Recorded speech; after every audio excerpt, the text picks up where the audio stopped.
Good to see the Lord doing healing, especially in this fun weather time. If you're not in North Carolina, we call this the pollinating. And it gets cold and hot and cold and hot and pollen, and we all get sick. Yeah. But he's bringing us back. Precious song, precious worship. Let's go to Psalm 36. I know half the times I read scripture and I say this is one of my favorites. That's because it's one in front of me, so it's one of my favorites. To the chief musician, a psalm of David, the servant of the I am that I am. Do you see yourself that way? Because this is a unique heading. I hope you don't just see the same heading over and over and over in the Psalms. They're all unique, but this is a very unique one just because it's presenting himself from the position that he sees himself in. He's seeing himself as the servant of the I am that is. And so everything that is going to come from this psalm is less a prescription of how to act and who is in the right and who is in the wrong, and more of a description of how he sees what's in front of him based off of the standard of who God is. And that is really the crux of what the Lord wants to teach his people. Because we can go through so many different theological arguments. We can go through so many moral arguments. And in fact, in the world, you're going to find nothing but theological and moral arguments. And people can argue until they're blue in the face with this debate and that debate. But it all comes down to one simple fact of who you see the Lord is. What's his character? Who is he? And not just who is he objectively, but who is he to you? Because everything will stem from that. David sees himself as a servant of the Lord. It says, the transgression of the wicked saith within my heart, that there is no fear of God before his eyes. My wife's not in the room at the moment. We're going to have some fun with language today. I get that from her.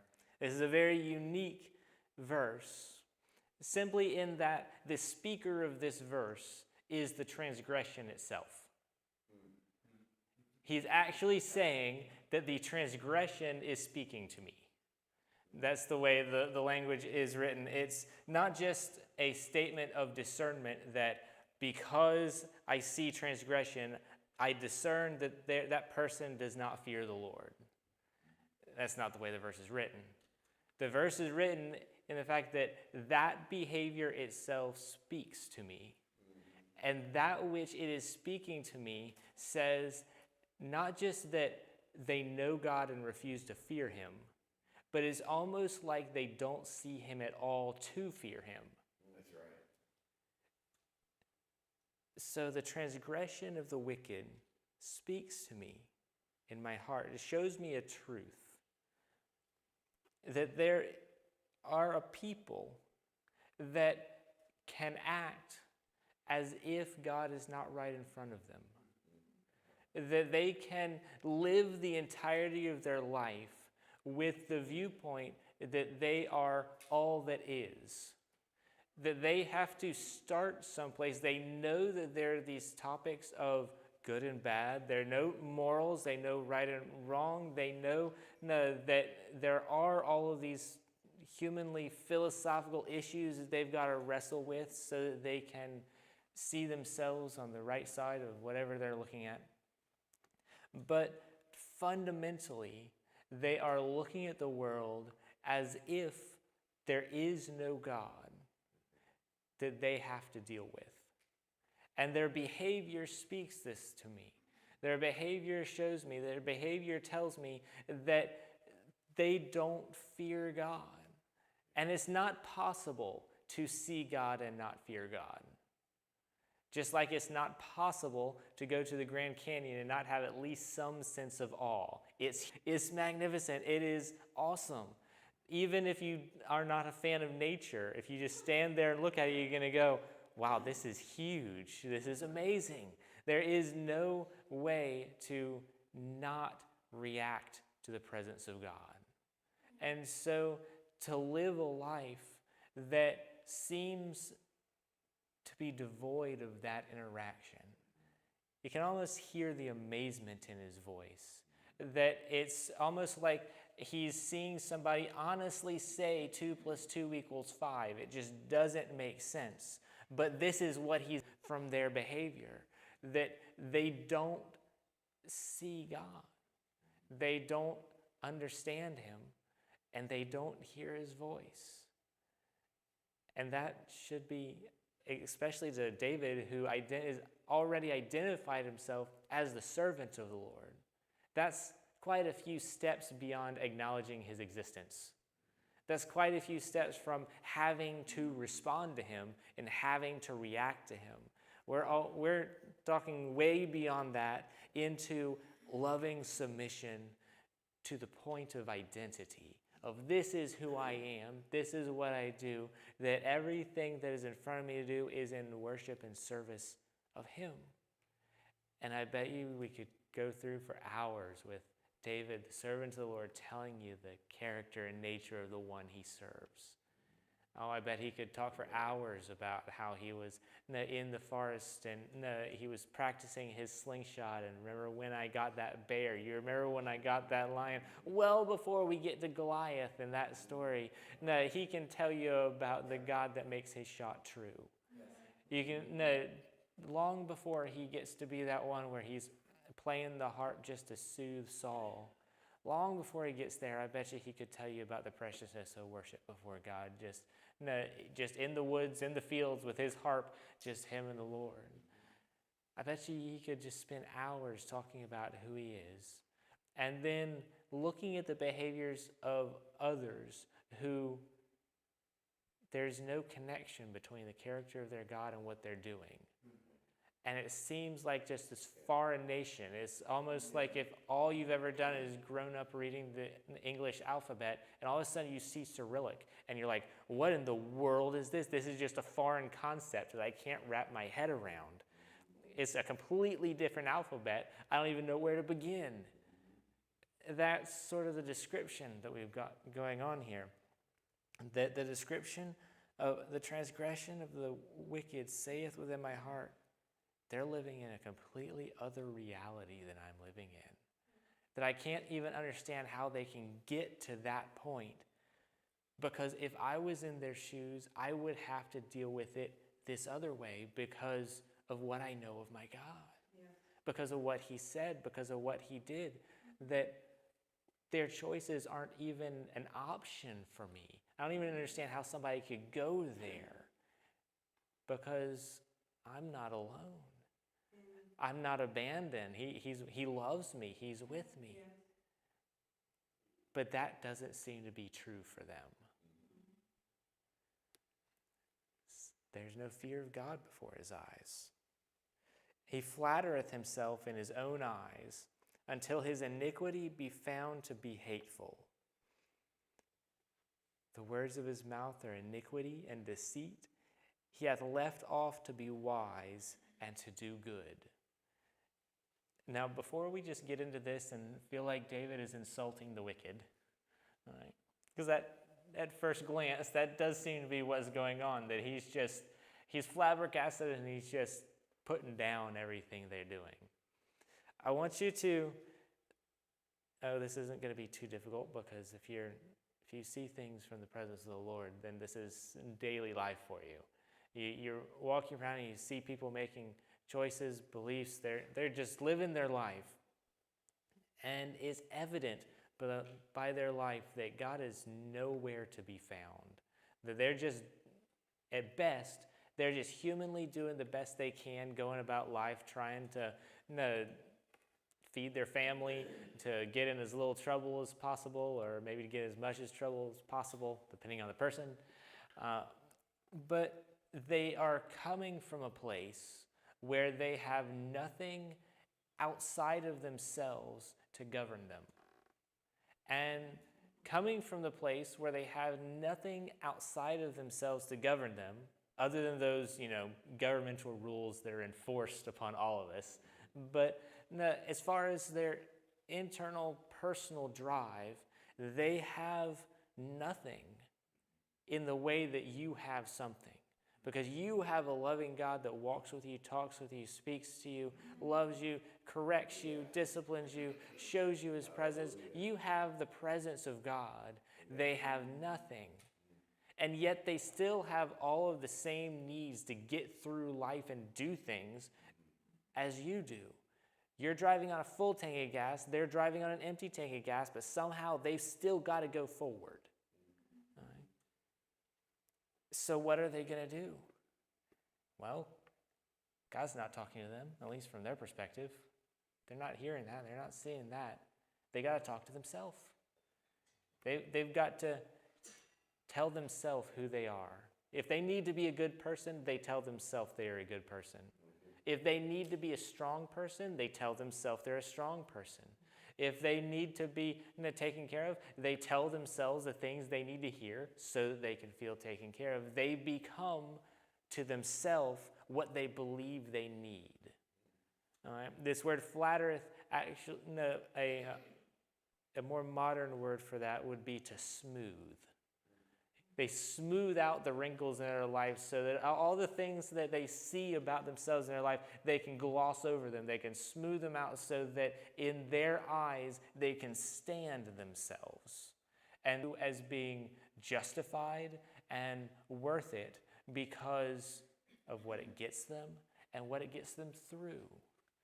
Because they're by themselves. All they are little balls of iniquity. No, I'll steal one from one of my favorite preachers. As a baby, they're vipers in diapers. We start there and we don't get any better as we grow up. No, we are full of iniquity. As we go into Jeremiah, it says, our righteousness is as filthy rags. We have nothing to stand on.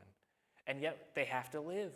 They got to do something. They've got to feel some sort of way about themselves. So they flatter themselves. They smooth out their own viewpoint of themselves so that they can continue on. And all of this is without the voice of God, without the word of God, without any real holiness or righteousness in their life. And they become God to themselves because they need something to govern.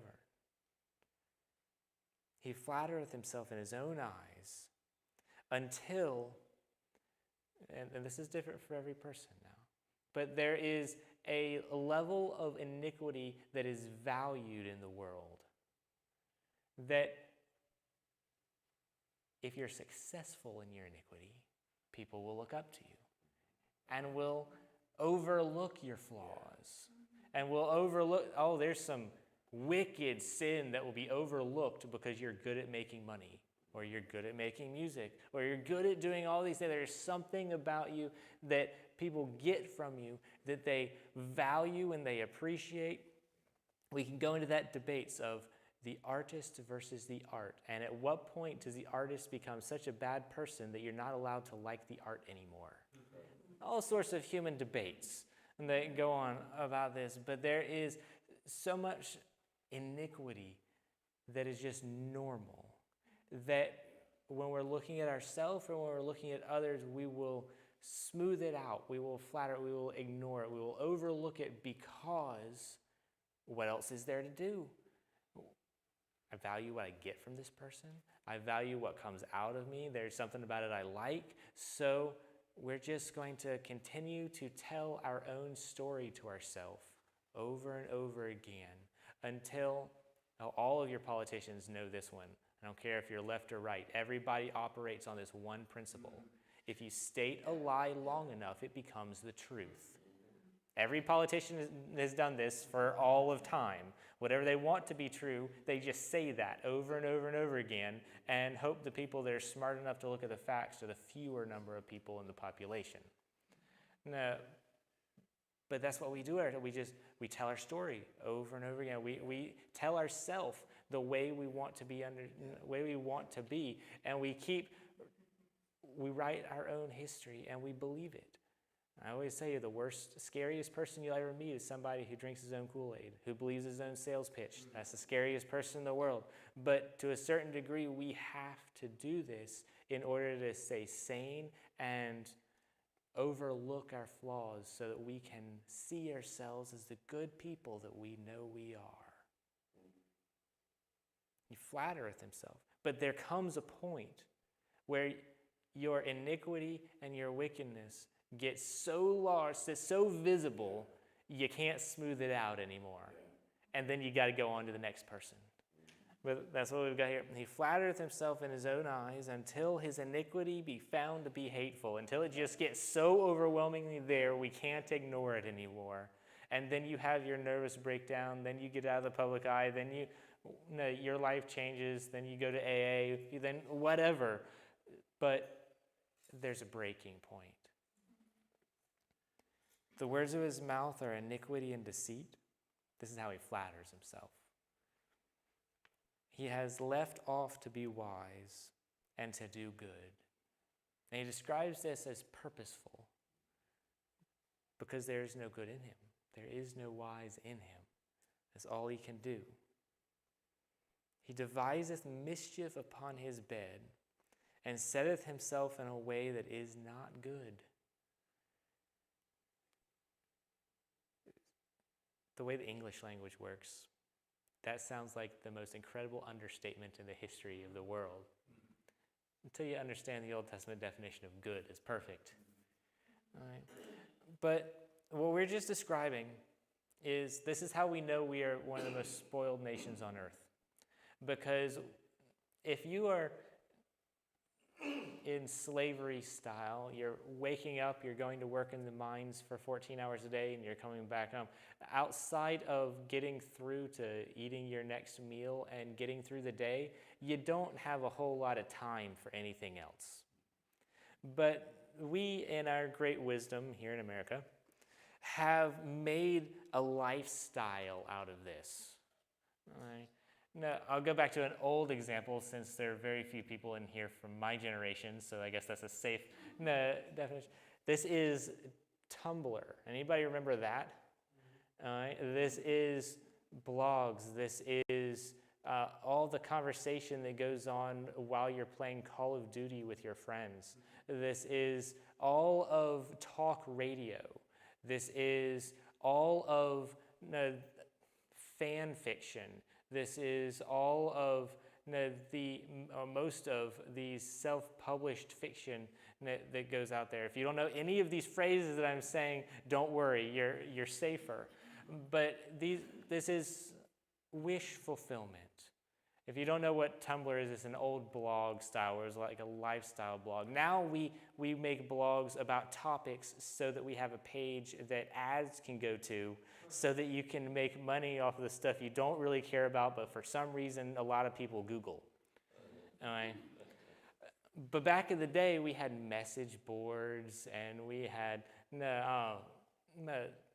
blog sites where people would just write all of the stuff, how they've interpreted what's gone on through the day. They would write about all of their wish fulfillment, about if they were in this situation, this is what they would do. They would write the fiction of the sexual situations that they would want to get into for their own satisfaction, and that everything that was expressed fell in that category of wish fulfillment and exploring our own desires and what would satisfy, and exploring our own identity, and all the LGBT politics is nothing compared to this world that is just high school.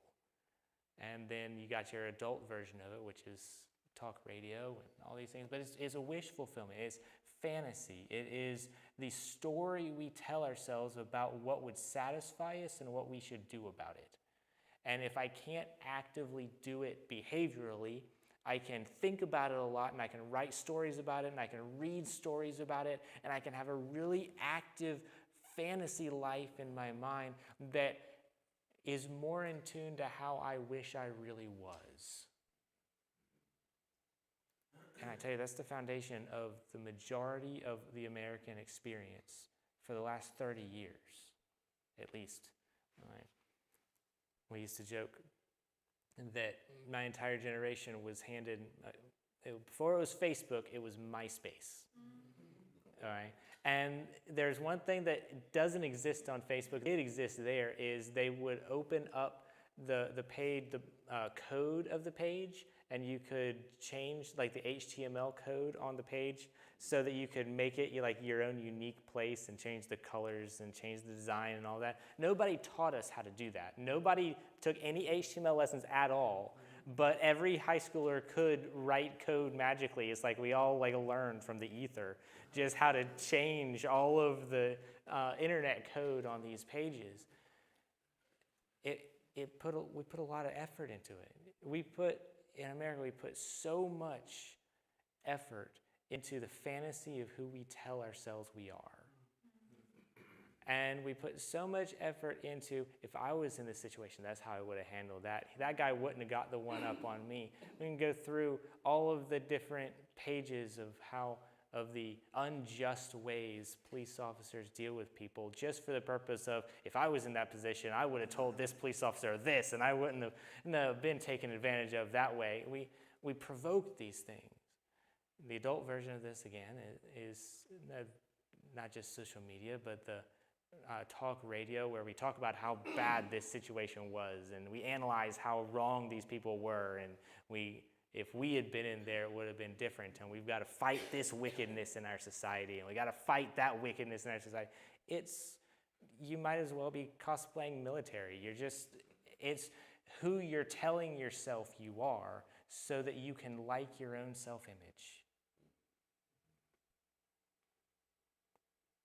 What does it really matter if somebody from the east coast of South Carolina knows about the wickedness of what somebody did over in Seattle?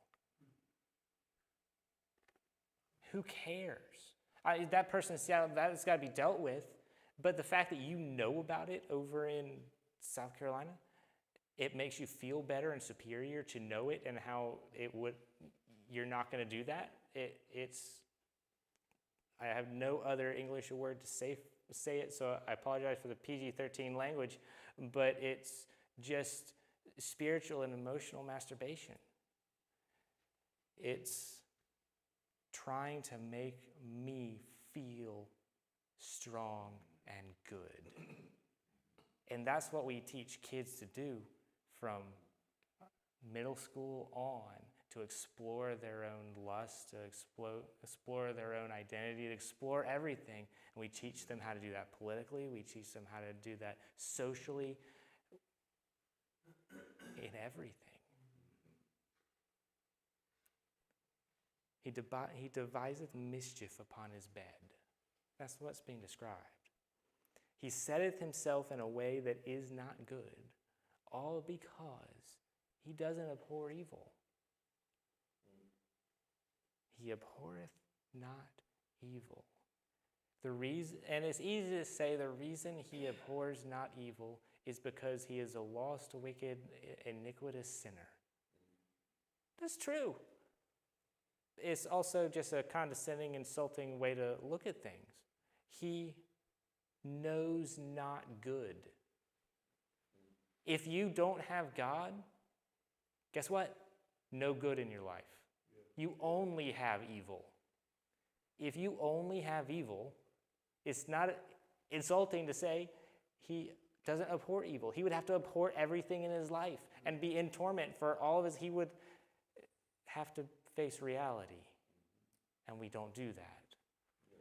Because without the cross, there's no answer for it. And so providing the insult without the answer is torture. They're not going to go there, and they're going to seize the enemy for doing that. And that's not what we're called to do. Thy mercy, O Lord, is in the heavens. It's almost like he completely changes subjects. Because he's been talking about what is coming out of them and how they're living their life based off of what they see. And so now he's talking about what he sees that they don't. Gotta have some more fun with language. Mercy, here is hesed. Hesed, see, mercy is not just what's the old Christian phrase we used to use? Grace is getting what you don't deserve, and mercy is not getting what you do deserve. That's not a horrible definition, but that's not what this is. All right. This is covenant love. All right. This is the ideal of what God tells us to do when he tells us to love thy neighbor. This is the ideal of what he tells us to do when he says, husbands, love your wives.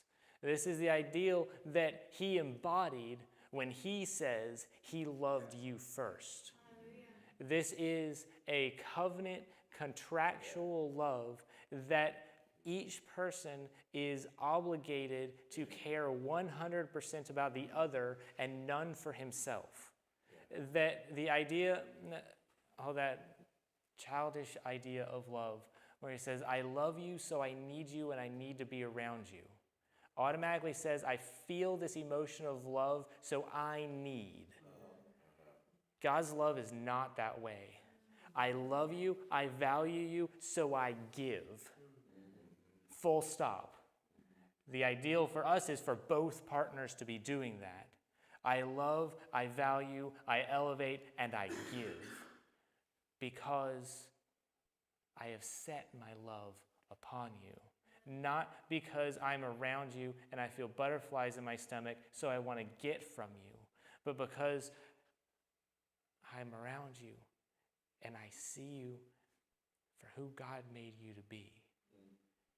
And I must put my passions and energy in making sure you are taken care of. That's how God's dealing with this. That's mercy. That's loving kindness. That's covenant love. That is no companion. That's how he deals with us. That is hesed. And you'll notice in the Old Testament, hesed is translated into love, mercy, loving kindness. There's just 4 or 5 different words that this one word is translated into, because it is a in relationship covenant. I will pour in to lift you up. In this context, it's lifting up people that don't deserve it. Like I said, that definition of mercy is not bad. It's just very horribly incomplete. Thy mercy, thy hesed, thy covenant love, what you pour out into me, O Lord, is in the heavens. You're going to have to go through this twice because he's playing on words. But is in the heavens, as in, is so incredibly massive and beyond me. You love me in a way that is so incredibly, massively beyond me that I can barely comprehend it. The most I can do is stare up and be at awe and draw pictures in the stars so that I can find stories to try to describe how much he really loves me. That compared to the sky, have you ever seen that image of they call it the pale blue dot?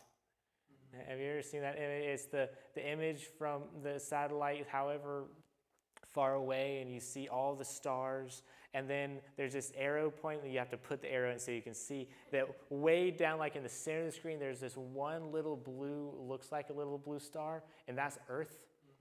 And you're on that compared to the heavens, you are so infinitesimally nothing, and yet the size of the heavens is the size of the love that he pours out upon you.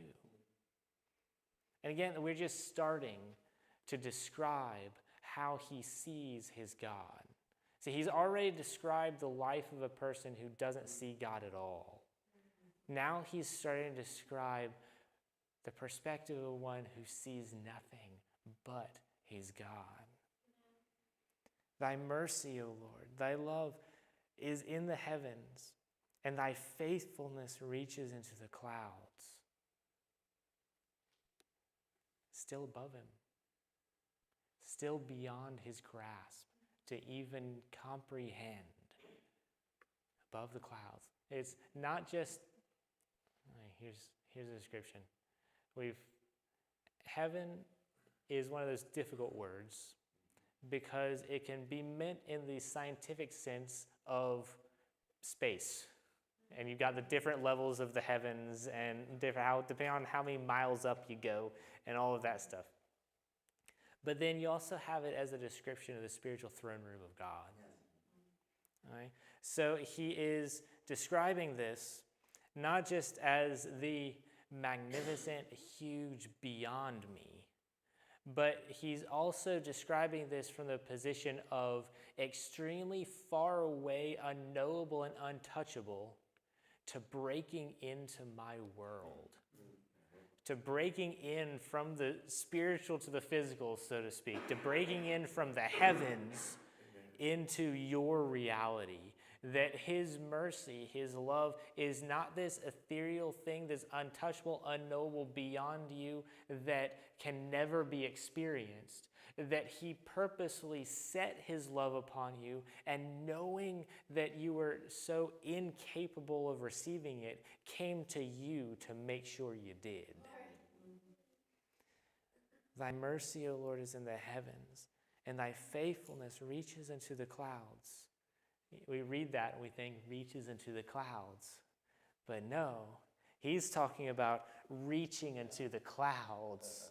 Okay, because heavens are above the clouds, so we notice that. So he's talking about coming closer in language from our perspective that seems so far away, that he reached down for me in a way that still looks like me looking up.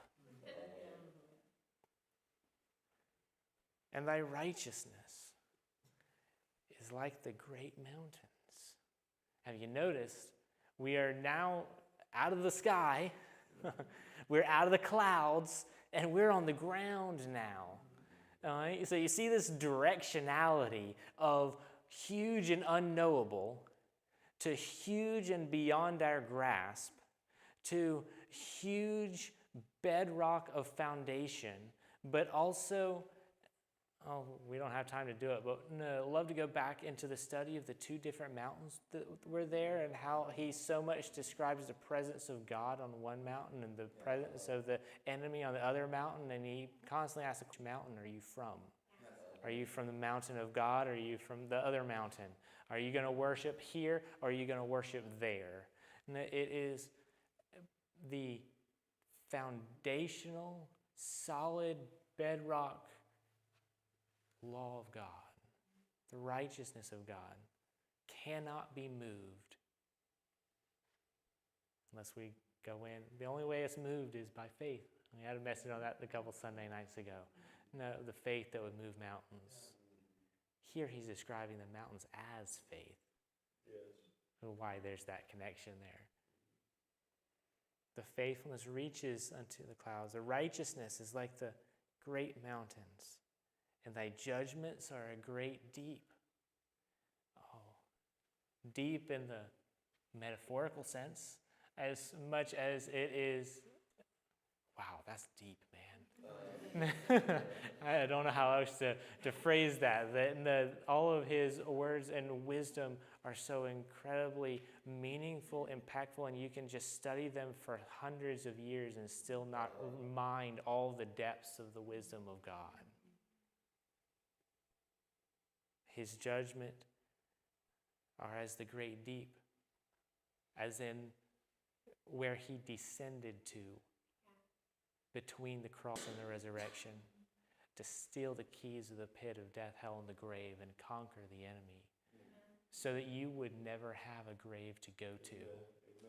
So that while his judgments extend from the highest high to the lowest low, all you have to worry about is there is nowhere you can go that is beyond the reach of his mercy his righteousness, and his judgment.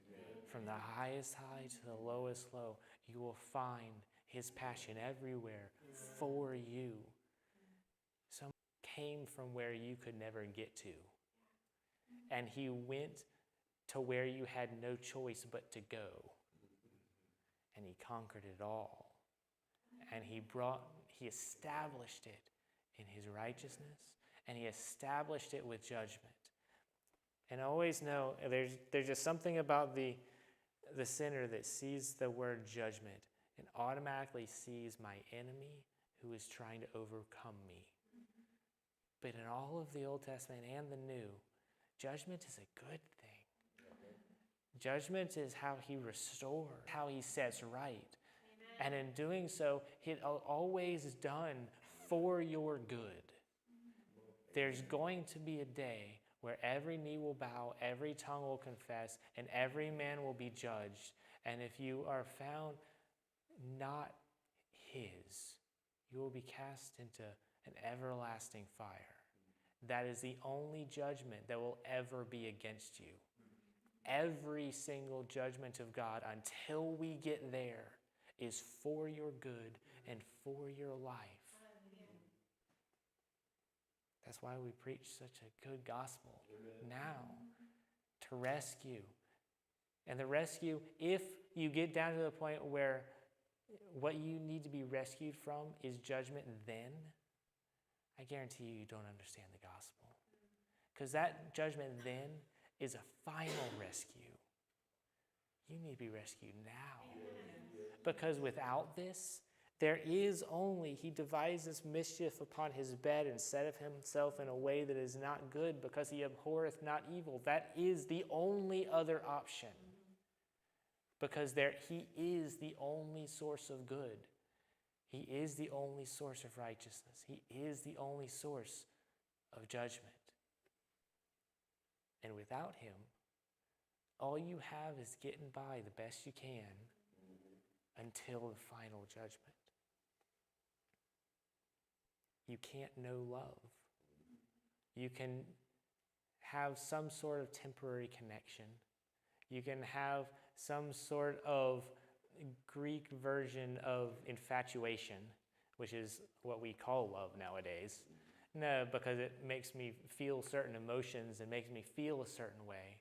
But a bond that is driven by seeing the good in others, that comes from the Most High God. We can't do that without him. In any way you've ever known that, it came from the throne of heaven first. Oh, thy righteousness is like the great mountains, thy judgments are a great deep. O Lord, thou preservest man and beast. And it's my personal understanding that beast here is not creation. Right? Oh, we know in Galatians, we know that all of the earth groans for the Lord to come back. All of the earth groans for that. But it also describes those who have rejected the goodness of God as being brute beasts. That there is a very clear choice between the life in the spirit and the death in the flesh. And when it comes down to it, your salvation is merely do you love and value the life in the spirit that is offered and respond to that with a yes, Lord? Or do you say, no, I prefer the satisfaction in my flesh, and I would rather keep that? And then we have all of Romans 1 where he says they turned away and they kept the flesh. They preferred that. They become brute beasts. It's the basis of all of most of our arguments now. It becomes the basis of all of our LGBTQ stuff, because if that's who they are, shouldn't they be allowed to be who they are? That's their argument. But you can only be that action societally of the goodness of God and the Spirit. That's the end of that path. they can be born again. And go back into Corinthians, as such as some of you were. All right? There's restoration and everything. Again, there is no judgment on this side of the grave that isn't towards life. If it's the Lord's judgment, all of it is in that direction. But how we respond to what he says and does in his presence determines everything. And this says he preserves those that love him and he preserves those that don't until that final day. That's Hesed. I tell you, that's covenant love. No matter what comes your way towards him, he loves you. He has set your love upon him. It doesn't matter if you're lost or saved. He has set his love upon you. And I hate to say it this way, but if you go to hell, it was over his dead body. Yes. Especially because his body ain't dead anymore. How excellent is thy loving kindness, O God. Oh, by the way, that loving kindness is Hesed. So let's go back. Thy judgments are a great deep, O Lord. Thou preservest man and beast. How precious is your covenant love, O God. How precious is your mercy, O God. In the English, we put different words in there, but this is the same word in the Hebrew. Now, how precious is thy Hesed, O God. Therefore, the children of men put their trust under the shadow of thy wings. When the lost had no God to see, they had to flatter themselves, smooth out all their iniquities until they couldn't anymore. But when you see the world and through the perspective of your Creator has loved you and has come down all the way from the heavens, all the way to the depths to rescue you, you can be assured in the depths of your soul that no matter what trouble you are in, he's your provider. He's your protector. He's the one that takes care of you. And there is no safer place to be than as close to him as you can possibly get. And this close to him as you can possibly get is not God putting up with you. He, like that hand, opens up that wings and gives plenty of place to come in to preserve. Jeremiah has some interesting imagery, doesn't he? No, but that is one of them. And therefore the children of men put their trust under the shadow of thy wings. They shall be abundantly satisfied with the fatness of thy house. Oh, you mean they don't have to make up all of your goodness and fantasies and vanities so that you can get some sort of satisfaction? You get fed with real truth and real nourishment so that you don't grow lean from your own imagination, but you grow fat from his prosperity in the Spirit. They shall be abundantly satisfied with the fatness of thy house, and thou shalt make them drink of the river of thy pleasures. Oh, we're getting so dangerously close to the living water that Jesus is. That's the next verse, but we can't quite get there yet because pleasures, anybody know the Hebrew word that's been translated into pleasures right now? Eden. I'd love to go back and do a study. We really don't have time for this one.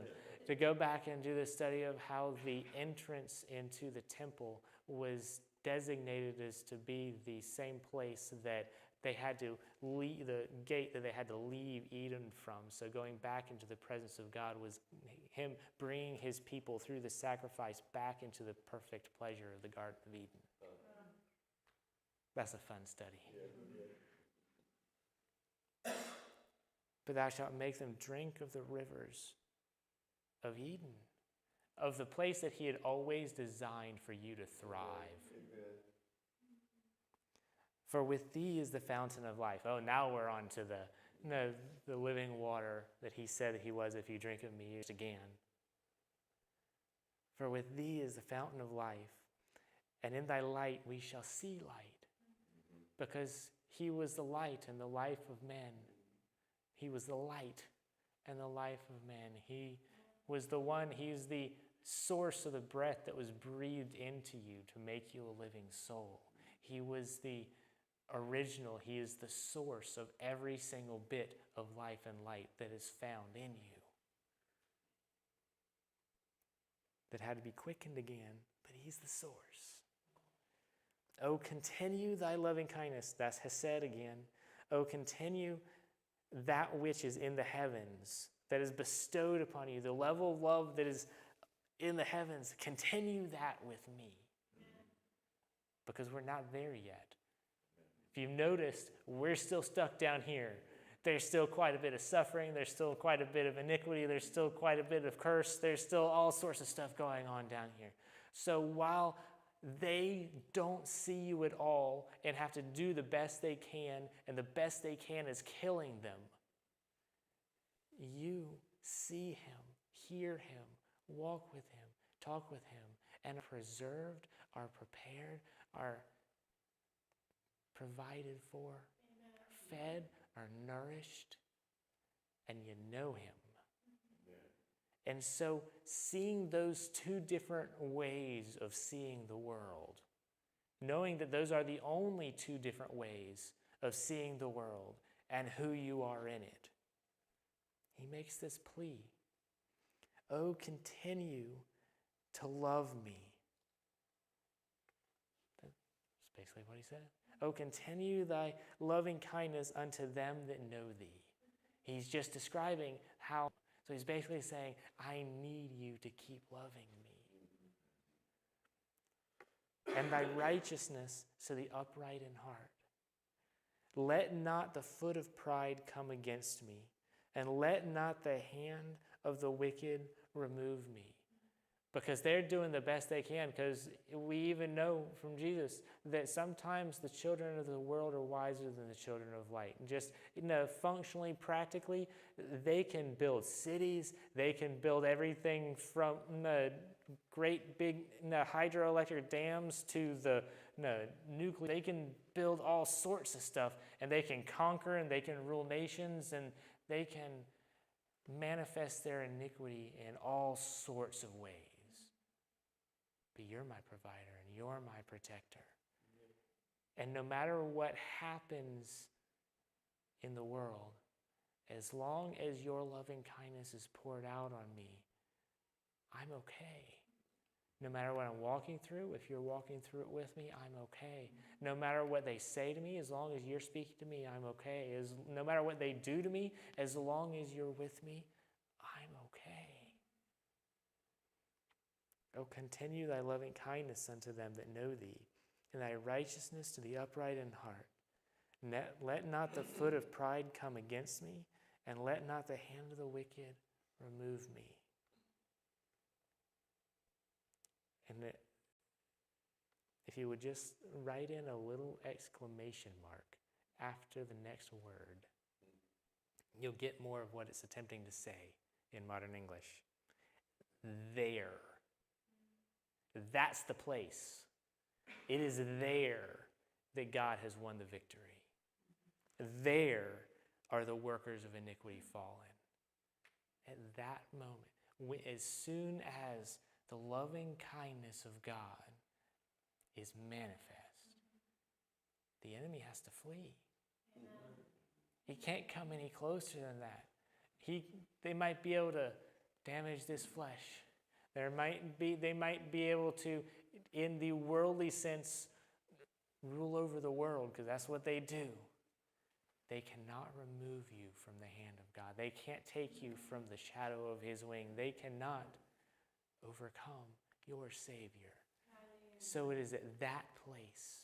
It is that place of faith. It is that place where the Lord has loved you and you know it. Don't leave that place. The place in your life that the Lord has set his love upon me, and here's how I know it. Let everything else you do and see and say and experience come out of that one place, and don't move away from that. Having done all, stand. And stand in that spot that my God has set his love upon me. And so much so that you can even go all the way to Job. And though he slay me, still I'll trust in him. Because it is in that place that he has won me. And that is the one of whom I am a servant. Remember, that's how he began. David, a servant of the Lord. He is fully convinced not just of who the Lord is, but how the Lord has been to him. And he will never stray from seeing what's going on around him from that viewpoint. That viewpoint reigns supreme. He is good, and I am his. Nothing else matters. There are the workers of iniquity fallen. There they are cast down and shall not be able to rise.